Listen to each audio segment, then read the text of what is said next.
Is your brake pedal really high?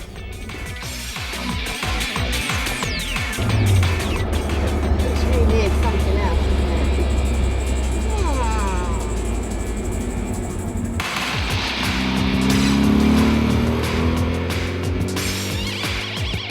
I don't know I could go for like ages and ages. And you couldn't wear a skirt, could you, and go out and look classy.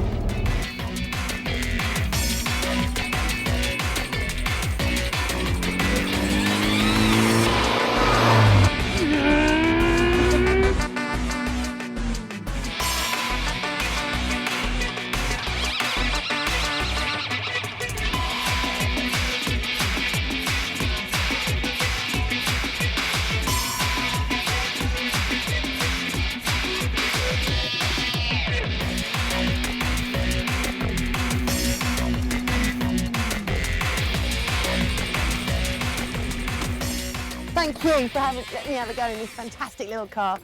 I have to sort of fold myself up to get into it, but it's certainly fun. So why have you brought your Mini here today?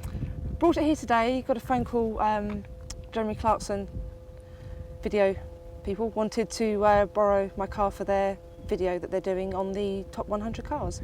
Can I just stop you there? How did you feel about the fact that Jeremy Clarkson was going to be herring around in your Mini? Is it not a bit... I was told that they go quite slowly. Yeah, right. As if you're going to believe that Jeremy Clarkson isn't going to batter your car. Well, you're not a bit nervous?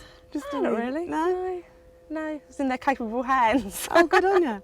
So have you any idea where he's placed the Mini in the top 100? Is it quite near the top? It's definitely in the top 10, but I don't know how far up from there. And this refers to your older style Mini compared to the new one? Yeah, it'd be the old Mini. I'm assuming it's the old Mini anyway. Yeah. And you're a member of a Mini society, aren't you? Yes, I'm club secretary of the A's of Hearts, Beds and Bucks A Series Owners Club. Ah, try saying that when you've had a few berries.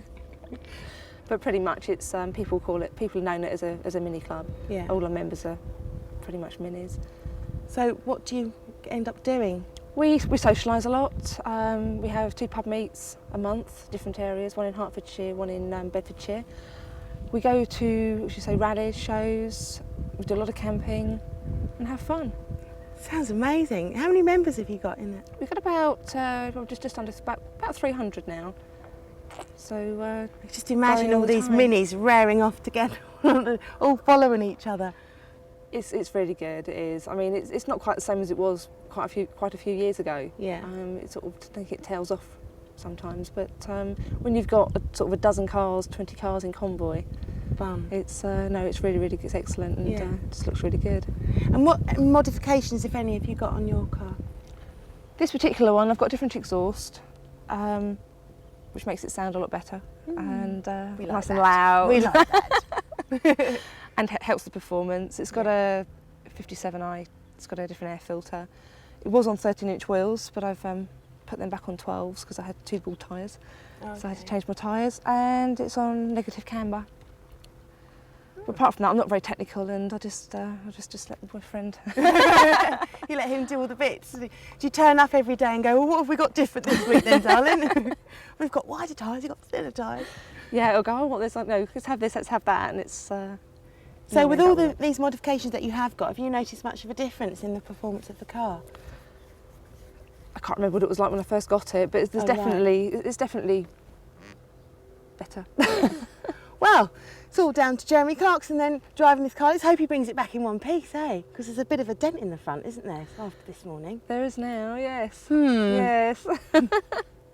Although, all fair to Jeremy, it wasn't actually Jeremy that dented it, it was the other guy, no. Oh, got my facts wrong. Well, anyway, heads are going to roll.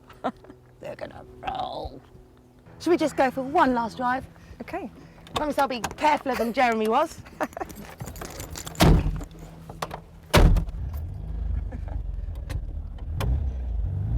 This is a self-preservation society.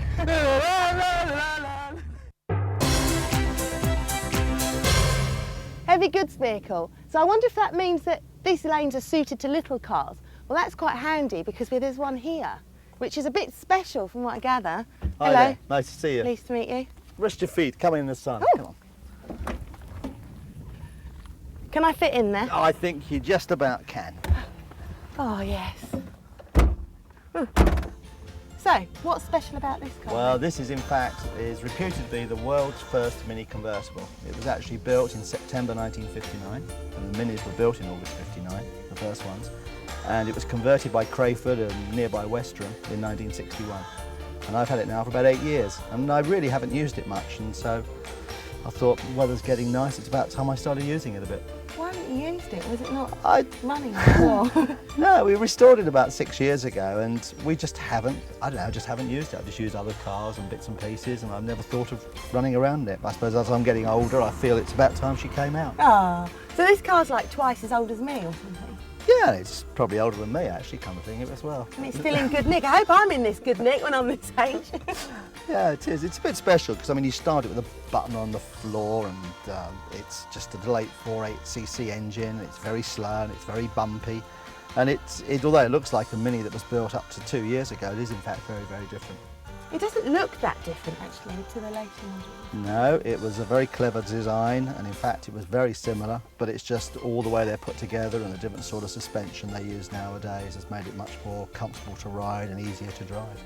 So all the differences are sort of the things that you can't quite see from the outside. Exactly. A layperson wouldn't notice. Well, no, they wouldn't.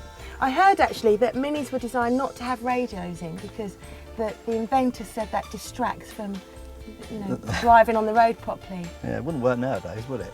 No, everyone's got to have a radio. Total radio, yeah. So you're quite a buff with the cars then. Have you got any sort of history with cars and racing? Yes, I've been involved with motor racing for about 30 years. I've run many drivers, many in Formula 1, Formula 2. I've been very lucky to have worked in it from a young age. And I just love motor racing, and to have a job in motor racing and that being a hobby as well is just a dream come true. So you're more like the manager, or have you raced yourself as well? No, I've never driven. I've always run drivers like John Surtees, Graham Hill, Jochen Rindt, Ronnie Peterson, Alan Jones, all world champions. And I've been very lucky to work with those guys because they are very special. Nicky Lauda recently, yeah. Really? Yeah. But you haven't ever raced yourself? No, it wasn't good enough. I tried just with some friends once in an ordinary road car when we were doing some tyre testing, and there was a proper driver driving, and it was his turn, and to see how a real driver can drive a car on the track, you realise that they are special. Yeah. And although I might be a good driver, to actually get anywhere, you have to be born with a natural ability. Yeah. A bit like being a concert pianist or something. You can practice as much as you want, but if you haven't got that natural ability, you'll never get there. Yeah, well that's interesting to know, because I sort of like to think that I can handle my own, but then when I go on go-karting or something with people that have done it for a while, they leave me standing. I know, it's quite embarrassing, isn't it? Well, I like to think, Jeremy Clarkson told me it's because I was heavy that I wouldn't be any good, so I like to think it's nothing to do with my skill. Well, Jeremy would know that, wouldn't he? Because he's big and heavy as well. We hung around at Yes. I can understand that, yeah. Well, this is a lovely little car. Can we go for a spin? We will certainly try to. Right. It's got no seat belts or anything. No, not allowed. Well, hey! Part of the regulations, you don't need safety belts in the car this old. Don't need a taxi either. No tax? No tax, which is really good news. Check, check, check, check, check.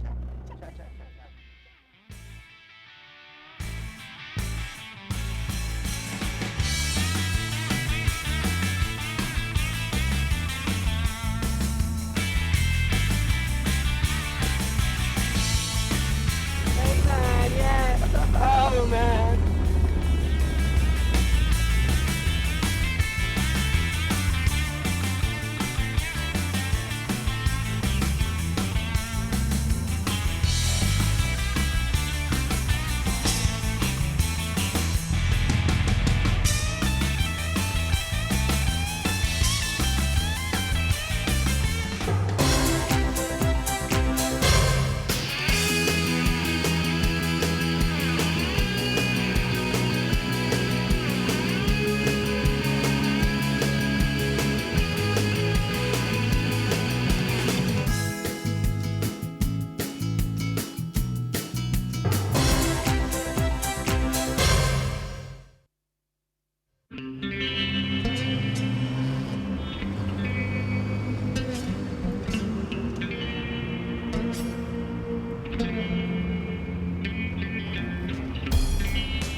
Now, I know what you're thinking.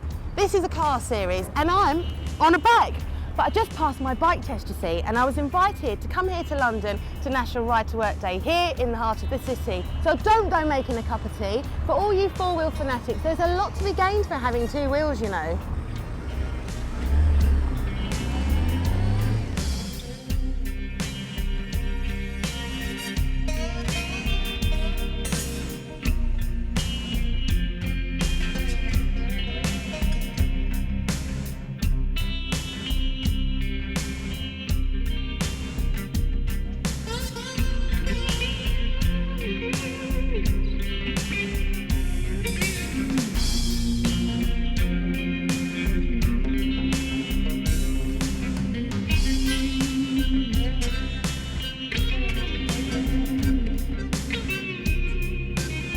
I've grabbed Grant from the new magazine Two Wheels Only, which is a new magazine aimed at biking right across the board.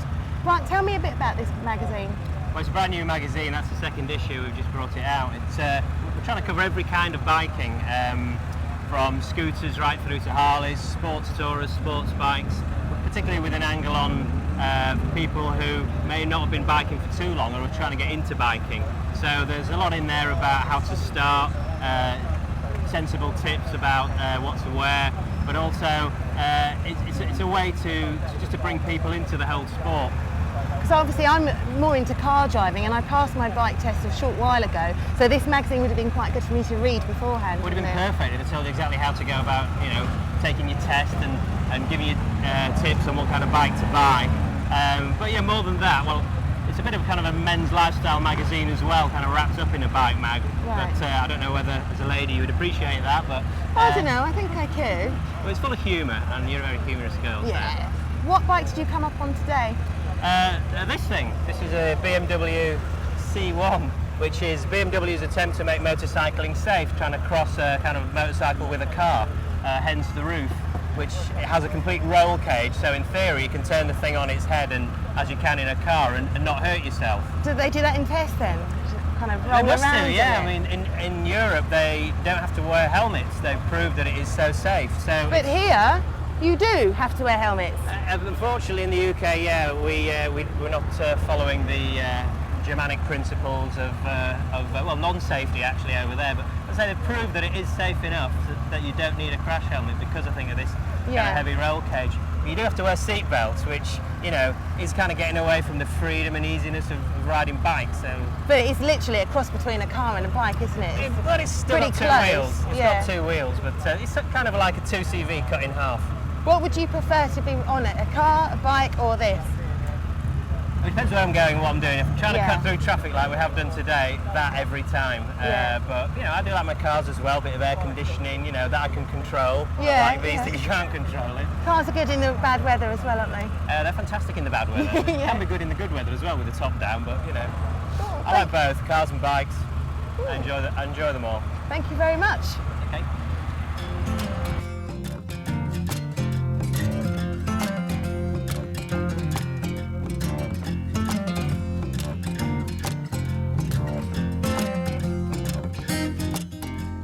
I've caught up with Eric, who's best remembered from the TV series The Bill.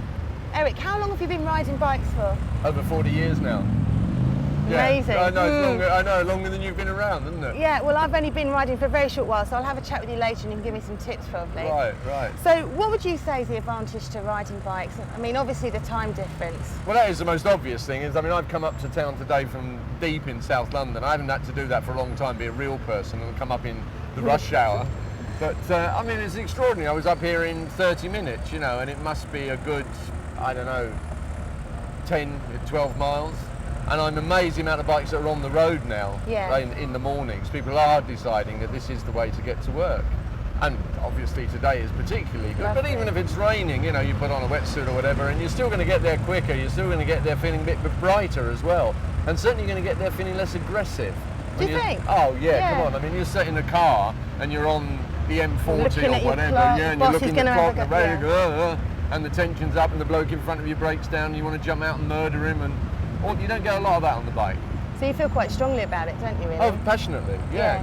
Obviously I'm a family man, I've got a couple of young kids, we've got the Volvo estate so that we can go camping. I've got an old 500 SE Mercedes because I like having a motor car to have fun with. But the garage is genuinely just full of motorbikes, because that's what I do. This week I've ridden 4 different motorbikes from 1950 up to 1998 in terms of age. So what else have you got in there then? Oh, a very early Triumph, a very early Gilera, early MV Agusta, this one, I've got a Bimotor, I've got a Ducati. I mean, you can hear I like motorbikes. Yeah. The downside is that if you're a face in television, everyone says to you, where's your Harley Davidson? And the one thing I've never owned is a Harley Davidson. Any particular reason? No, they're great fun. It's just not quite my bike. Yeah. It's interesting to say that you mentioned one of the cars that you've got and said, I still like to have fun in a car. Yeah. So it's not just that bikes are fun and cars are really Oh no, boring. I mean, there are 1 or 2 motorcyclists who get stuck into that. I mean, like all people do, you know, this is the only way to spend your life. That's a nonsense, you know. Yeah. How do you put a 3-year-old and a 9-year-old onto a solo motorcycle with your wife? You don't do it. It's crazy. So if you're going to have 4 wheels, have a bit of fun. I mean, up until March, I was running a 2+2 Ferrari, you know, so the kids could go in the back, but it got a bit squashed. So now we look to do something else. So you can have fun with everything, but nothing quite like a solo motorcycle because of the freedom of it.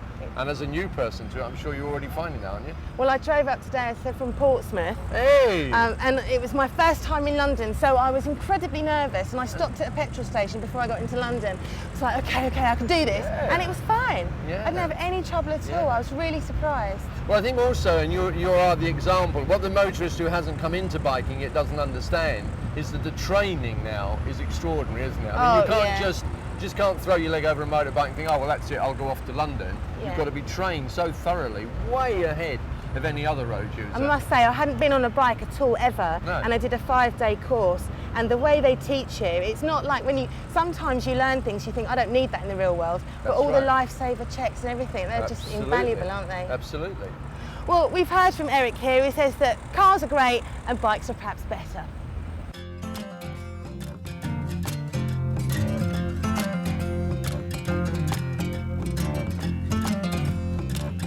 It's good to see everybody here today.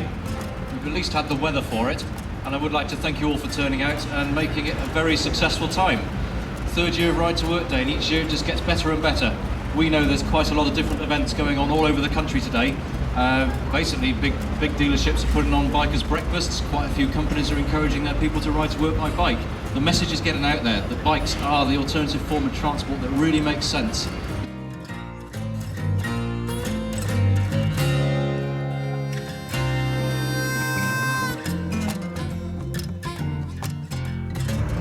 Now all the bikes have gone home, I've managed to catch up with Steve, who's the organiser of the London Ride to Work Day. Steve, what's the day been about then? It's been about getting the riders in London to come in and see us here at Marble Arch, sign a petition so that London bikers can get a better deal, and have a sort of show of solidarity for two-wheel riders in London. And how's the day gone, do you think? Really successful. We've had over 150 bikers come through, signing our petition against saying no to tolls for bikers in London and trying to get more parking here. Yeah. And also just get a group of people together so the press and media can see what's going on and show that there is a big and large and fairly volatile motorcycle community out there. Fantastic. Have you got any plans for later on to do the same sort of thing again? I think this is the third year the event has run, and it's getting stronger and stronger every year. And I think here at Marble Arch we've found a great place to be and to base the event for the next few years. So next year I think we'll be bigger, much bigger. Why did you choose Marble Arch? This is actually where we started off the Gumball Rally. So it's Oh right, yeah. It's quite an interesting place because lots of events are held here, or started here. That's right. Well, it's one of the historic gateways to London. Yeah. And it's a great backdrop. It's a great focal point. We've got Park Lane to the south and the Edgware Road to the north. You get so much passing traffic that it's just a perfect location for us. And next year I'd hope that we'd look out here and see a sea of bikes, maybe 1,000 bikers here. There are actually a few cars here, so it wasn't just bikers, was it? People that are interested in biking that actually didn't bring their bikes as well. That's right, and I think that a lot of the questions that we've been asked this year is how do motorists, car drivers deal with bikers, and I think that really that we're all competing for the same space. If we can get more onto bikes, make better use of the available road network, everyone is going to be much happier. It's quite interesting actually because I think they've put in some questions into the car test, haven't they, that relate to bikes. I think that helps people, because I know now I've passed my test, I'm more aware of bikes on the road, and I think that's made me generally a safer driver all round, because I'm observing all the time, you know, making sure I'm not going to cut a bike up. I think that there still is, you know, I think there may be a little bit of them and us out there, and I think that's really born through education of drivers. They've just got to look again to try and look out for those bikes and make it safer for guys on two wheels. So this is where you heard it first, and we'll see you here next year. Come on then, Eric, I'm going to take you off on that ride you offered.